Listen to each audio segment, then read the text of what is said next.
இந்தாடி அக்கா, ஈவினிங் சாப்பிட்றதுக்கு ஒரு நல்ல ஸ்நாக்ஸ் செஞ்சு கூட. என்ன ஸ்நாக்ஸ் செய்யணுமா? அதுக்குள்ள நீ செஞ்சா நல்லா டேஸ்டா இருக்கும், அதுக்கு தான் செய்ய சொன்னேன். காரா பூந்தி இருக்குடி, சாப்பிடுறீ? என்ன காரா பூந்தியா? நாகூர் பிரியாணி உளுந்தூர் பேட்டையில இருக்கிற நாய்க்கு தான் கிடைக்கணும்னு எழுதியிருந்தா அதை யாராலையும் மாற்ற முடியாது.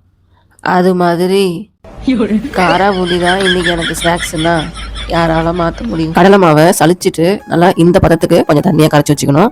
ஒரு கடாயில் எண்ணெய் ஊற்றி நல்லா காஞ்சதுக்கு அப்புறம் இந்த மாதிரி ஒரு ஜாரணி எடுத்துக்கிட்டு அதில் ஒரு கரண்டியால் மாவை எடுத்து போட்டு இந்த மாதிரி ரொட்டேட் பண்ணிக்கிட்டே இருந்தீங்கன்னா அந்த பூந்தி பீசஸ் வந்து கீழே அப்படியே கொட்டிக்கிட்டே இருக்கும். எல்லா மாவையும் இந்த மாதிரி போட்டு எடுத்துக்கலாம்.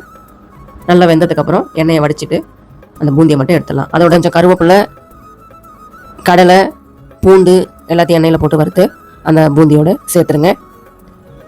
கடைசியாக அதில் மிளகாத்தூளும் உப்பும் போட்டு நல்லா மிக்ஸ் பண்ணி எடுத்துட்டோம்னா ஈவினிங் ஸ்நாக்ஸுக்கு சூப்பரான காரா பூந்தி செம்மையாக ரெடி ஆகிடும். நீங்களும் சாப்பிட்டு என்ஜாய் பண்ணுங்கள்.